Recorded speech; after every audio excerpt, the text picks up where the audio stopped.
Bloomberg Audio Studios. Podcasts, radio, news.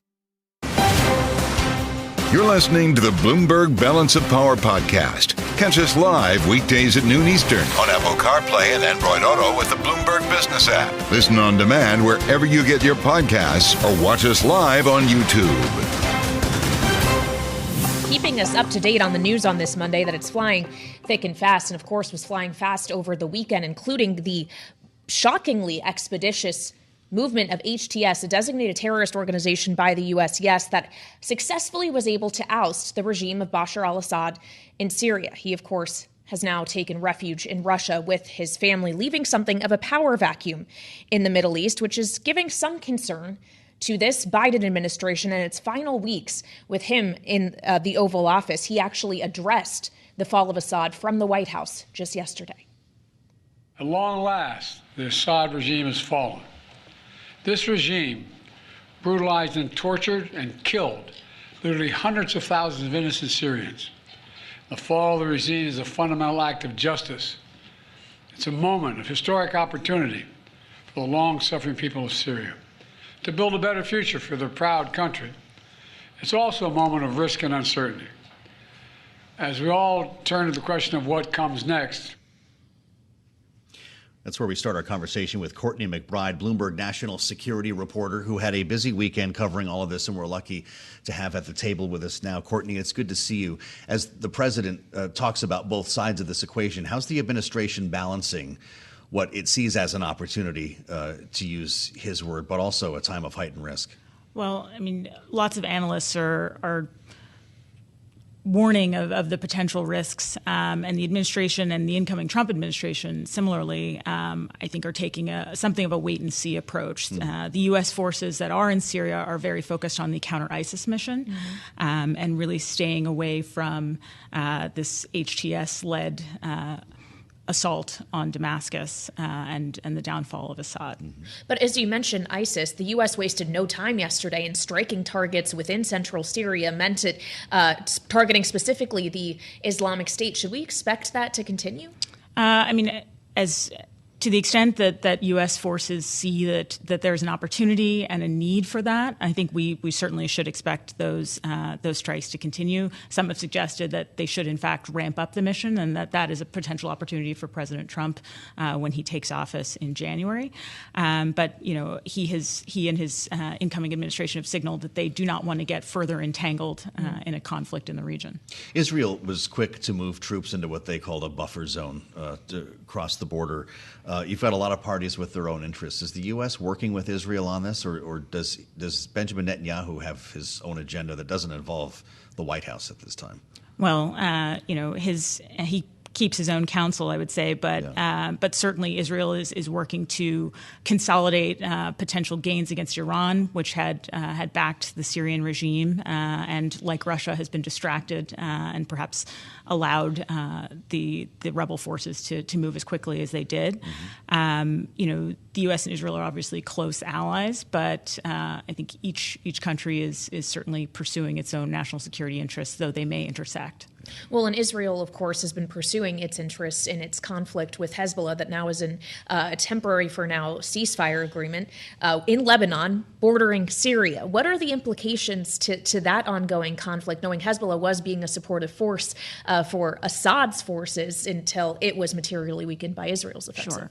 Well, I mean, Syria has been sort of a ground route for Iran to supply Hezbollah, and so there's a lot of concern in Israel, moving quickly, as you said, to try to capitalize on this vacuum in Syria. But there's some concern about what happens with that Lebanon-Syria border. Who's going to secure it? Will the Lebanese armed forces do that?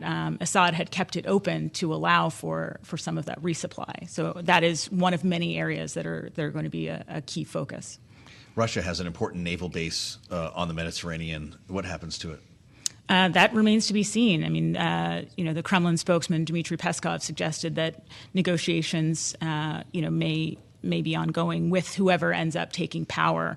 That lone Mediterranean naval base for Russia has been critical, and they will be keen to keep it. But what the the group that takes power, whoever it may be, in Syria decides to do is anyone's guess, and they may seek something from Russia, whether that be the return of Assad for trial or any other inducements. Wow.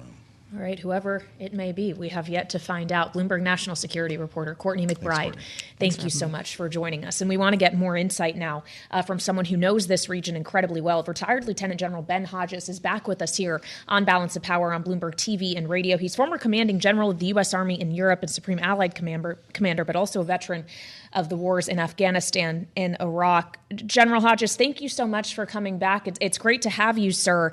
As we look at this power vacuum that has very suddenly come into the fore in Syria, just how dangerous is it? Well, of course, and Courtney did a great job as always just now. Yes, there's danger, but I see huge opportunity. I mean, the situation we're facing now is the result in part of failed deterrence on our part. We did nothing after the Syrians and the Russians jumped over President Obama's red line 10 years ago. And for the last 10 years, U.S. strategy has been tolerance of Assad, hyper-focus on ISIS, but really not much else, and only providing humanitarian aid to the opposition versus real meaningful help. And then the support that we gave to the YPG, which is a branch of the terrorist organization PKK, has really damaged our relationship with our strategic NATO ally, Turkey. So I think if we look at what America's interests are, contrary to what the incoming president said, that we should just stay out and stand by, we have serious interests here. Number one, we do not want Russian or Iranian influence to continue inside Syria. We don't want Syria to be a transit for weapons from Iran to Hezbollah. We don't want Syria to be a place that can export terrorism. And there are more than 3 million Syrian refugees, mostly in Turkey, but also in other countries in Europe, that want to come home and need to come home. And we want to facilitate that. And then finally, of course, Syria being a peaceful neighbor with Israel. So we have to be involved, and now seems to me the right time to start moving in the direction towards those interests. Well, the postmortem here is pretty remarkable, General, when it comes to strategic errors, the mistakes that Vladimir Putin made specifically that led to this, the oversights, the errors, arguably, strategically, that Iran made that brought us to this point. President Biden spoke about this just a bit when he was addressing the nation yesterday. As an expert in military strategy, speak to the losses that Vladimir Putin brought to his own front step. Well, the Russians are actually in big trouble in a lot of places right now. And this is, again, opportunity where if we're thinking in a proactive, strategic way, we could damage Russia so badly right now that it could help improve security in the transatlantic area as well as the Middle East for decades to come. Russia is overextended. They've had this Navy base in Tartus now, I think, for something like 50 years. That's been their foothold in the Mediterranean. But then they go to war against Ukraine, which was unprovoked, unnecessary, but they did that. And they have taken such a beating inside Ukraine that they found themselves overstretched. They literally did not have anything meaningful that they could use that could help Assad. And now it looks like possibly, and Courtney's correct, we don't know for sure, but it seems very possible that they will lose their Navy foothold in Tartus and the air base that's near Latakia. That would really be a blow. When they don't have these kind of bases anymore, they become much less of a player in the Eastern Mediterranean. So, General, you don't see any opportunity here, or to your point on their limited resources and the fact that Russia finds itself overstretched, for them to try to reinstall Assad or protect him in a more material way than just offering him safe harbor for the time being? Well, when the Russians, they don't care about international law. They don't care about how many innocent people get killed. So I would be reluctant to say that they'll never try anything. But I mean, they would really have to show up with a lot of force to reinstall Assad back into power anywhere other than perhaps if there ends up being some sort of an Alawite statelet on the coast, perhaps they could stick him back in there. But I don't know that the various forces that have overthrown the Assad regime, if they can ever organize themselves, and of course there's so many different factions, it's not like one big homogeneous movement, but if they could organize themselves, they could probably prevent that from happening. And again, this is why the United States needs to be proactive. Now is the chance to get rid of Russian and Iranian influence in this region. Well, with that said, General, how does this inform Vladimir Putin's hand at the negotiating table in Ukraine, presuming he'll be at one soon? We saw images over the weekend with Donald Trump, Emmanuel Macron, and President Zelensky meeting together in Paris, and we know that the incoming president has hopes of drawing this to a close. But after what we just saw take place in Syria, does this actually weaken Putin's hand in Ukraine? Yes, it does. A great point. I think that the most important thing is not drawing the war to a close. The most important thing is protecting our strategic interests and defending those things that we say are so important to us around the world: sovereignty, respect for international law, freedom of navigation, respect for human rights. These are the things that matter to us in the Indo-Pacific. And so the Chinese are watching to see if the United States, if we don't have the political will to help Ukraine defeat Russia, after 11 years of war, with Russia having every advantage, they still only control 18% of Ukraine, and they've lost 700,000 killed and wounded soldiers. Their defense industry is in tatters. And that's without us actually really even trying to help Ukraine win. So instead of starting off the negotiations with Ukraine will have to lose territory, Ukraine will have to accept not joining NATO, why aren't we flipping that around and look at the trouble that the Kremlin is in? They've lost Syria. Their puppet in Tbilisi in Georgia, the Georgia Dream Party, is under enormous pressure from Georgian people who want nothing to do with this return to Russian domination. The election in Romania has been thrown out by the Romanian Supreme Court because they saw such enormous Russian interference in the election. So I think the incoming president, if he really is this master deal maker, he has all the leverage in his advantage. Well, and it's not just about President Trump, but also those he surrounds himself with in his next administration, sir, including his nominee for Secretary of Defense, Pete Hegseth. There's still a question as to whether or not he will be confirmed. But with this number of hot conflicts ongoing in the world, do you see him as equipped and qualified to lead the DoD? Well, of course not.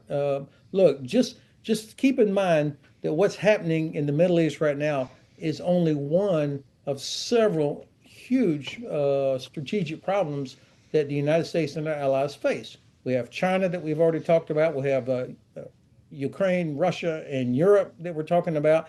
And we're not even talking about Africa or South America. So you need a Secretary of Defense. And by the way, you also need a Director of National Intelligence that has the experience, the trust of allies and partners, the ability to muster all of our capabilities to properly analyze and deal with each of these scenarios. And I can't believe that the Senate will forfeit its constitutional role and rubber stamp these nominations.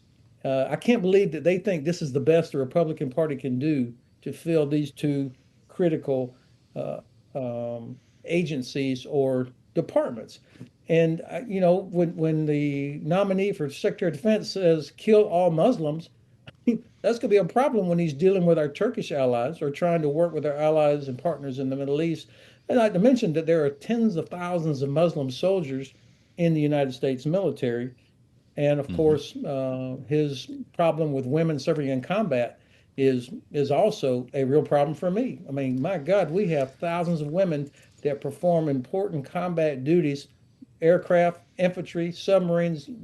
This is not the Second World War where you had a front line and rear area. The whole place is combat. And so he has not demonstrated to me the depth of understanding of that. Not mincing words today. General, it's good to see you. Lieutenant General Ben Hodges, former commanding general, U.S. Army Europe, with us in the clutch today on the fastest show in politics. We'll assemble our panel next. I'm Joe Mathieu alongside Kailey Leinz on Bloomberg. You're listening to the Bloomberg Balance of Power podcast. Catch us live weekdays at noon Eastern on Apple CarPlay and Android Auto with the Bloomberg Business app. You can also listen live on Amazon Alexa from our flagship New York station. Just say, Alexa, play Bloomberg 1130. Thanks for being with us. It's the Monday edition. Hope you had a good weekend. We're back to it here for the last 2 weeks of the lame duck. We've got work to do in D.C. And that includes the transition, of course, which is happening before our eyes once again. Early start for lawmakers, huh? They're usually not even in town on a Monday morning. A meeting with Senators Tulsi Gabbard. Fresh off an Army training assignment in Oklahoma, we're told. Meeting today with Senators Lindsey Graham, Mike Rounds, James Langford. Now, remember, this is DNI, so she's before Senate Intelligence Committee. Adam Kinzinger tweets, the former congressman, following the fall of Damascus and ahead of Tulsi Gabbard's reception on Capitol Hill, quote, wonder if Gabbard will offer Assad safe harbor at her house, unquote. Everybody's a comedian. John Bolton talking to Politico. Gabbard has shown an inclination to believe the most outrageous propaganda against the U.S. by some of its strongest enemies, unquote. This ought to go well. Let's assemble our political panel now, remembering that Kash Patel, Donald Trump's pick for FBI, is also on Capitol Hill today. But maybe none of this matters. Been so bogged down with Pete Hegseth and Matt Gaetz. Let's see how Rick and Jeanne are feeling.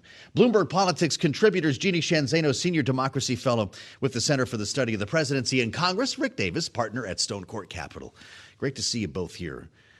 Rick, the timing on the Syria story with regard to Tulsi Gabbard is quite remarkable. Will it hurt her chances to be the next DNI? Well, it's hard to say because it was always, I think, a little bit of a challenge considering her track record. But the bottom line is it certainly bubbles it up to the very top of the list of questions she's going to get from these members of the Senate. They are all going to be curious to know what she said and why she met with Bashar al-Assad when she was there. So, I think it's hard to say whether it's harder. It may actually be better because she'll have a chance to be able to address it in the current situation, with the changes in Syria, obviously having the potential to benefit the United States. Interesting to hear from Gabbard's team today already. Jeanne, she already holds a top security clearance and was promoted to lieutenant colonel in the Army Reserve in 2021. Her visit with Bashar al-Assad was in 2017. Does that essentially put her in the clear? It doesn't put her completely in the clear, but those are very important points. We also should add to that, Tulsi Gabbard, unlike somebody like Matt Gaetz, she has a lot of allies in the Senate. And as a former Democrat, she even has allies on the Democratic side. So she's in a different position for that reason, for the reason that she's gotten this clearance, that she's been promoted by the military. I don't think that's going to put off the tough questions if she gets to a confirmation hearing. But I think Tulsi Gabbard should not be underestimated in this. And I get a little bit concerned. And I, too, read the Adam Kinzinger tweet with the mocking of Tulsi Gabbard that has gone on, because I think she can answer some of these questions. And I think her views in some of these areas are very much in line with the president and with the MAGA crowd. And so I think that could hold her in fairly good stead as she moves into a hearing if she gets that far. Rick, I want to bring everyone back to a conversation that we were having last week in which you invoked a term, blue MAGA. The fact that you've got former Democrats here like Tulsi Gabbard, like RFK Jr., who bring a different wrinkle to the Trump fold here and might in fact make them more valuable and more worth fighting for. How does that inform your view of Tulsi Gabbard's confirmation? Yeah, there's no question that they rank a higher priority politically in the Trump MAGA organization than others who would be more, I hate to say the term, run-of-the-mill Republicans, but it's pretty clear that what got Donald Trump over the top, especially with the popular vote this time around, were Democrats, working class Democrats, white, black, Hispanic, Asian, coming over to the Republican candidates fold, and part of the articulation of why they should do it, the permission structure, was created by people like Tulsi Gabbard and RFK, and so in the sense that you want to maintain your grip on those voters, you don't want them to be one and done with the MAGA movement, then you better do what you can to ensure that they're representative in your administration and that you fight for them if it becomes time to do so on Capitol Hill. And so, yes, I do think there's an elevated value to these two nominations over virtually anybody else on his slate. It was also late Friday that we learned Joni Ernst said she would meet again this week with Pete Hegseth. I'm just going to throw his name back in here for a moment, Jeannie, because I suspect that we'll be seeing a lot of attention paid toward that meeting. Joni Ernst, I guess, is going to be the decision maker here when it comes to Hegseth. If she is comfortable with him following their next meeting, will he be confirmed? He very well could be. She did throw him a lifeline. We talked about that late last week when she did it. She'll meet with him again. I think one of the things, two things that he's benefiting from. Number one is he has gone on the offensive. And I do think we see Tulsi Gabbard taking a page out of his playbook this week to try to do the same. The other thing is that there has been a concerted effort by the Trump incoming administration to pressure some of these senators like Joni Ernst to keep the door open. And specifically, if you look at some of what has been going on in her home state, where we are seeing people who are from the MAGA group, who are writing columns, clearly telling Joni Ernst that we are watching you and we don't want the deep state killing these nominations before they get a fair hearing. And I think Joni Ernst, up for re-election, as we know, is going to take that seriously. So I think that pressure campaign is going on behind the scenes. We didn't hear it from Donald Trump's own lips this weekend. He was very much on Meet the Press supportive, but not pushing. But the pushing is coming from the base. And that, I think, is going to be helpful to somebody like Pete Hegseth. Although that said, he's got a long way to go, including the FBI background check. That's all true. He's got a long way to go. And, Ron DeSantis is still going to the football game this weekend. But there is a question, Rick, about whether all of these nominees will in fact see hearings, whether they'll get to votes, as opposed to the Matt Gaetz scenario where things flame out, you withdraw, or you're kind of shown the door here. Hegseth, Gabbard, Patel, they're all going to get in the hearing room, right? Well, we'll see. Typically, the process is that the research is done and distributed to the members and the chairman of the committee, and they make a decision as to how they would like to proceed going forward. So this is just the preliminaries, right, where the members get to meet the candidate for these jobs, and they get to develop a personal relationship. In many cases, will have not actually been in the room together. So I wouldn't extend it too far, because like with the situation we're seeing evolve with Pete Hegseth, if there's more information coming through these background checks and that kind of thing, then yeah, maybe they don't get a committee hearing, or that the hearing is stalled out until there's some kind of a clearing up of what some of these issues are. So the senators will use their prerogative to get the information they want and then make a judgment based on that. There's the panel on the transition. Now to the matter at hand in the lame duck. We did get a top-line number on an NDAA over the weekend. It appears we're still nowhere land, at least formally speaking here, publicly speaking, on a stopgap funding bill here, Jeannie. It looks like we're not going to shut down. They're talking about likely beginning middle of March. Can they get it done in time, and are they actually withholding this number to get closer to the deadline so they can get a quick vote? Yeah, they like to tease you, Joe, walk right up to the edge, make you question your Christmas, and then they will get it done. So right. I do think they're going to get it done on both the NDAA, which they always get done, and then the at least a CR for the budget. I do think we see both of those. I think a big test today is going to be as the NDAA goes to the Rules Committee for the GOP. Can they do it, or are the hardliners going to hold them up? And then do they have to go on suspension and require support from Democrats? Sort of an old story for the 118th, but I think that's what we're watching right now. A story Mid-March for a deadline here, we think, Rick, because once we get a top line and at least a sense of timing here, we can actually get on to voting.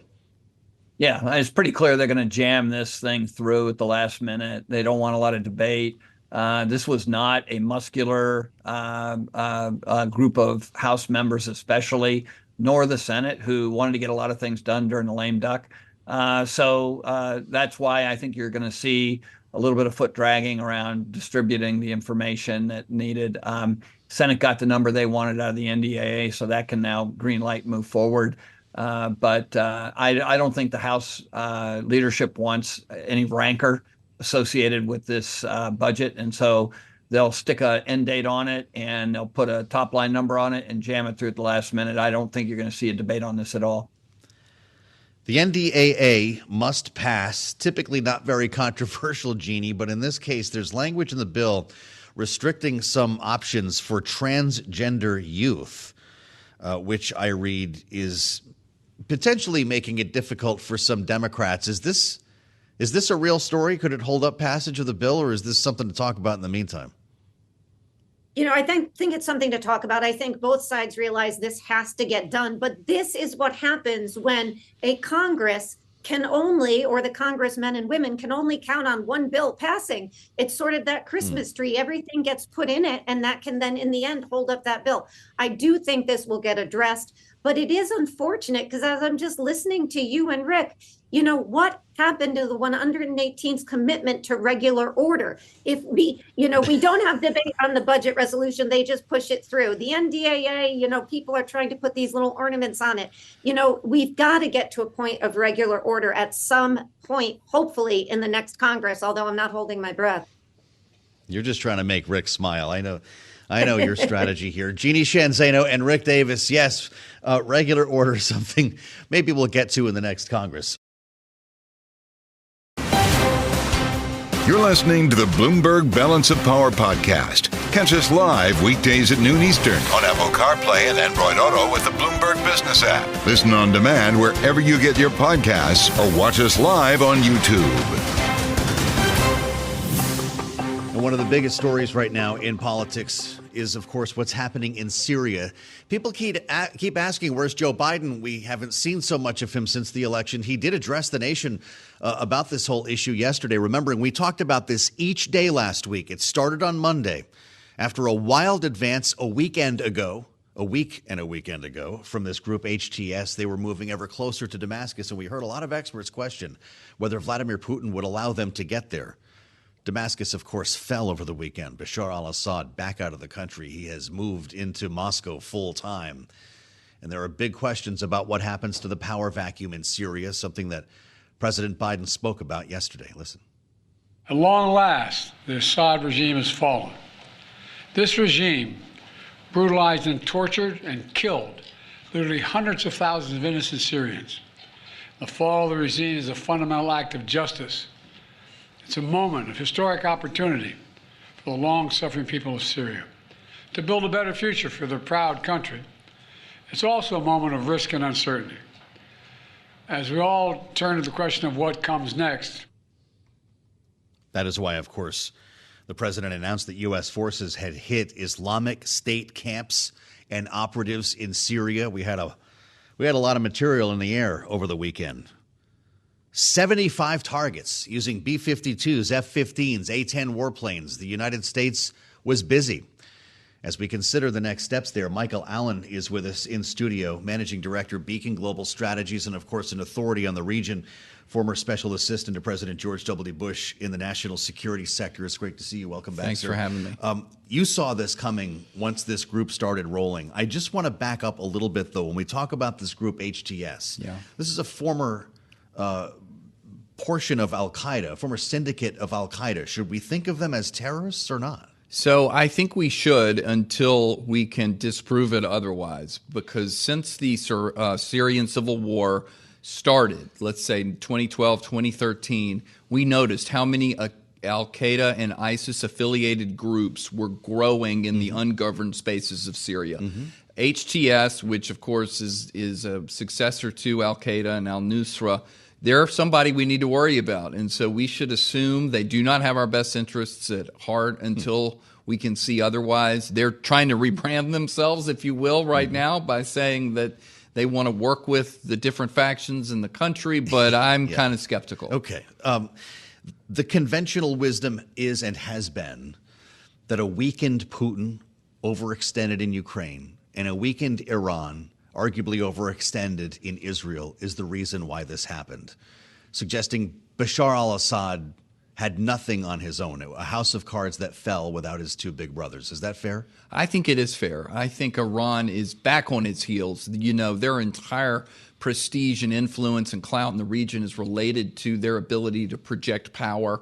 It was all about their so-called proxy terrorist networks. We talked so much about Hamas, the Houthi, and of course the collapse of Hezbollah. When Hezbollah really started going down, I think the repercussions were born into Syria, and they realized they had a chance, that the regime was as brittle as we expected it might become. So they were able to push on the front door, and the whole house collapsed. So I think there's a lot to the Iranian backing of the regime that began to evaporate as they did worse and worse after October 7th. Immediate concerns as you view the landscape here, sort of catalog the threats, the fact that there are chemical weapons that need to be secured in the country. Is that the most important thing to deal with now? I think it is definitely the chemical weapons. This goes back to George W. Bush in office. When you look at these international terrorists, of course they would have no compunction about using WMD. That's why the Israelis over the weekend were trying to hit some of the chemical weapons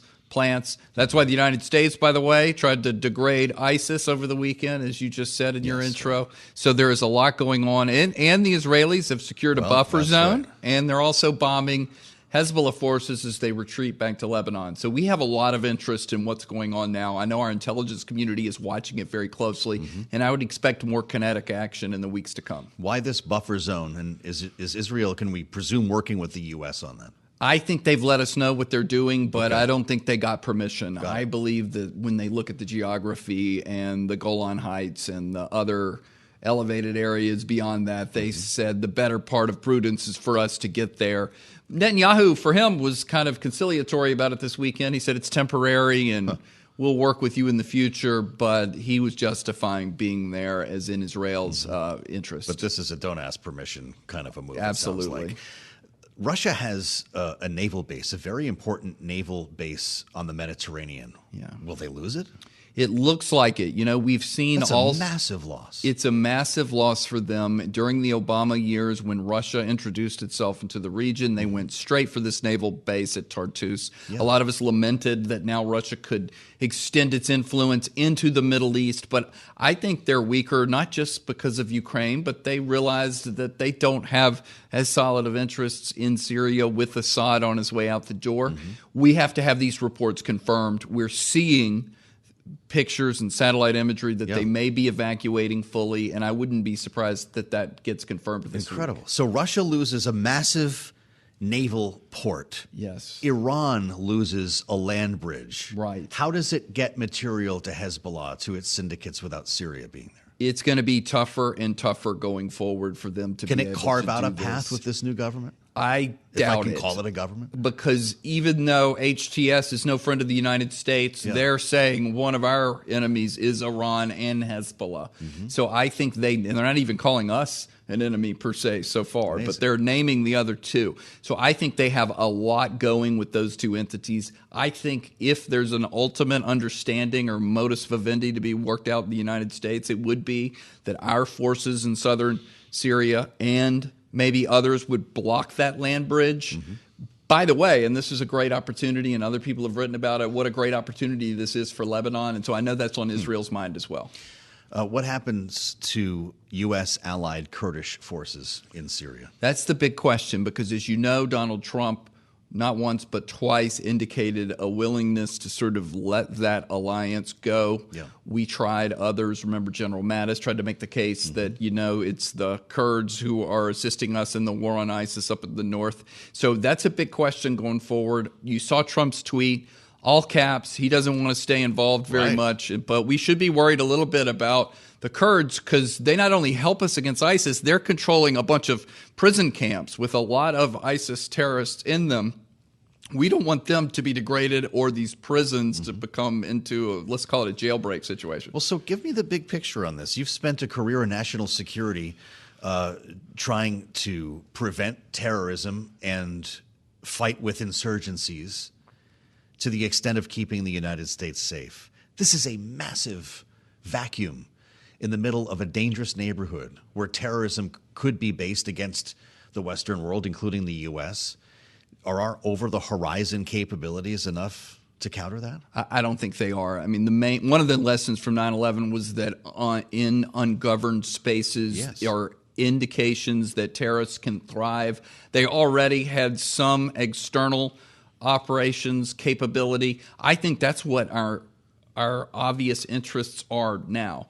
To be crude about it, it's about keeping our boot on their throat so that they can't plan external operations to hit the United States. They may be able to do things locally or regionally, but the CIA, our special operators, and our allies in the region need to be able to continue to degrade these types of terrorist organizations, or else we're going to pay the duty. So are those U.S. operatives likely moving into Syria now? I would doubt that the Biden folks are recommitting this late. CIA. But we have other troops down in the south that I think we transferred a lot of these duties to. The Jordanians have a presence there.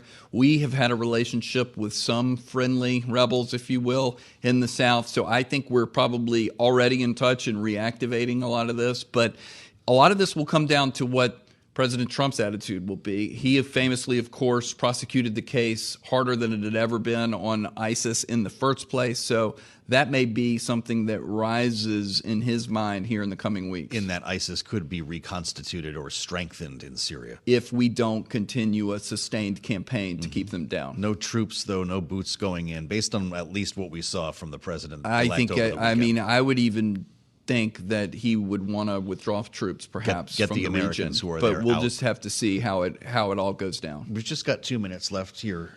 Michael Allen, how do we take advantage? How do we seek opportunity in the loss of that Russian base on the Mediterranean if, in fact, they are evacuating? So I think if there are opportunities for us to put pressure on that particular region so that the Russians can go ahead and move out, maybe facilitate their egress, if you will, then I think that is in the medium-term to long-term interest of the United States to lock the Russians out of the Middle East, where they've been at least since 2013, 2014.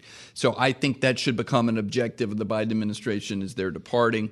Certainly Ukraine plays a big role in this. They've already been moving forces out of the Middle East to get back over there, but I think that's something we really need to pursue as one of our national objectives. This is nothing short of a massive rebalancing of power in the Middle East here because of Putin's error and Iran's error. Putin's error, and of course it all started arguably with Soleimani because Iran had less influence and clout around the region, and it was accelerated by October 7th as the Israelis continued to prosecute their own targets, especially when they went in to Syria and especially into Lebanon. They degraded Hezbollah, and you're seeing the after effects on and on.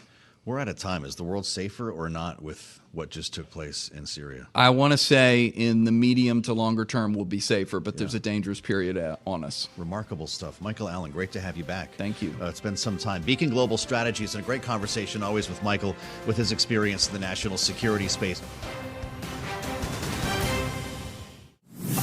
Thanks for listening to the Balance of Power podcast. Make sure to subscribe if you haven't already at Apple, Spotify, or wherever you get your podcasts. And you can find us live every weekday from Washington, D.C. at noontime Eastern at Bloomberg.com.